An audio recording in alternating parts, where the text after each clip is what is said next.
I still remember the sound of laughter drifting from the dining room that day. Plates clinked, glasses tapped together, and the smell of roasted turkey filled every corner of the house. It was Thanksgiving, supposed to be a day of gratitude, family, and warmth.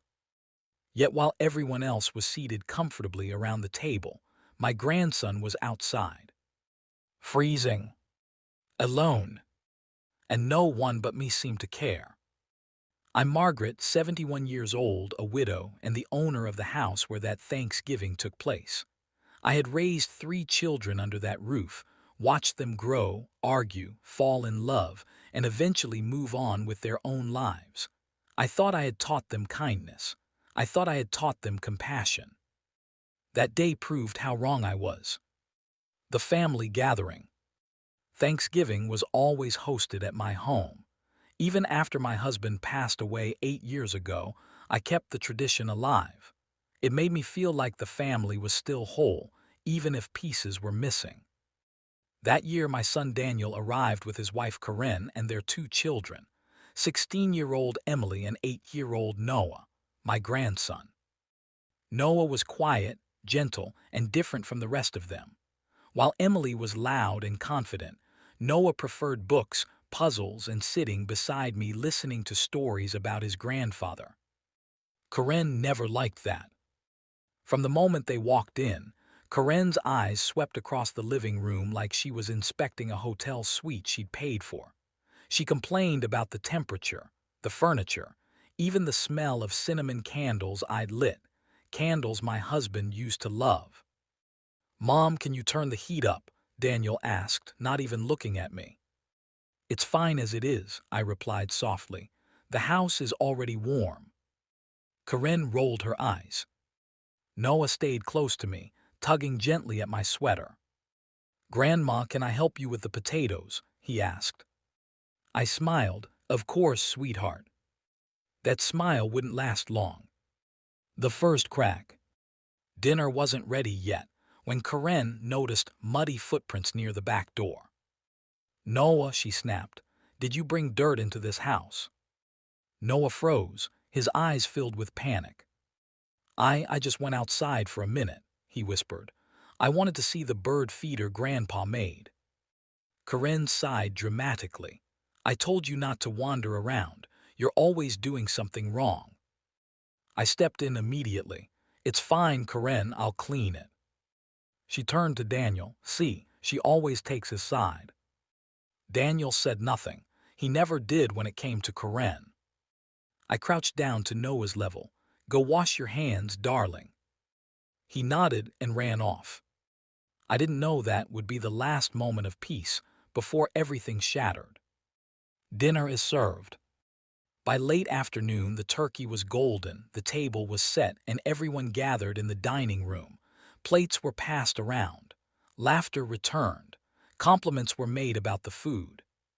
Then I noticed something. Noah wasn't there. I looked around. Where's Noah? Corinne shrugged. "Outside." "Outside?" I frowned. "What do you mean outside?" "He needed to learn a lesson," she said casually while cutting her turkey. "He spilled cranberry sauce on the rug earlier. I told him to stand outside and think about his behavior." My heart dropped. "It's November," I said slowly. "It's freezing." "He has a jacket," Corinne replied dismissively. I pushed my chair back. "That's enough. Go bring him inside now." Corinne's face hardened. "This is our parenting decision." Daniel finally spoke. "Mom, don't interfere." I stared at my son, stunned. The boy I raised. The man who once cried when he accidentally stepped on an ant. "You're letting your child freeze outside?" I asked. "He'll be fine," Daniel said. "Let's eat." They continued passing dishes, as if nothing was wrong. I couldn't. Finding Noah. I grabbed my shawl and opened the back door. Cold air rushed in like a slap. Noah was standing near the old oak tree, his hands tucked inside his sleeves, his lips trembling. His eyes lit up when he saw me. "Grandma," he whispered. I wrapped my arms around him immediately. He was ice cold. "Why didn't you knock?" I asked, trying to keep my voice steady. "They said I wasn't allowed," he replied. "They said I'd ruin Thanksgiving if I came inside." Something broke inside me. I took his small hand and led him back toward the house. The confrontation. When I brought Noah into the dining room, the table went silent. Karen stood up. "What are you doing? I told you." "This is my house," I said, louder than I ever had before, "and no child will be punished like that under my roof." Karen crossed her arms. "You're undermining us." "No," I replied. "I'm protecting my grandson." Daniel looked uncomfortable but said nothing. I placed Noah beside me and wrapped him in my cardigan. "He stays," I said firmly. Karen scoffed. "If that's how it's going to be, maybe we should leave." I looked straight at Daniel. "If you walk out that door without your son, don't bother coming back." For the first time, Daniel looked at Noah, not as a problem, not as an inconvenience, but as a child. And something changed. A choice is made. Daniel stood up slowly. "Karen," he said, "this has gone too far." She stared at him in disbelief. "He's 8, Daniel continued. "We don't leave kids outside in the cold, not for any reason."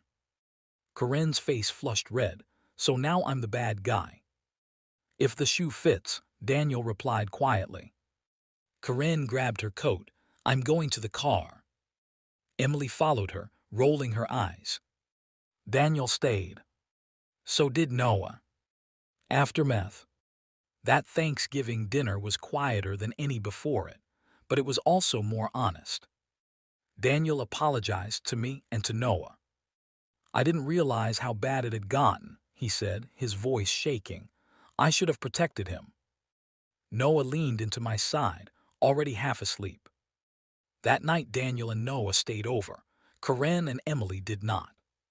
2 months later, Daniel filed for separation. He moved into a small apartment nearby, and Noah started spending weekends with me. 1 year later, the next Thanksgiving, it was just the three of us. No shouting, no punishment, just warmth, laughter, and gratitude. Noah helped me set the table. "Grandma," he said, smiling, "Thanksgiving is my favorite holiday now." I hugged him tightly.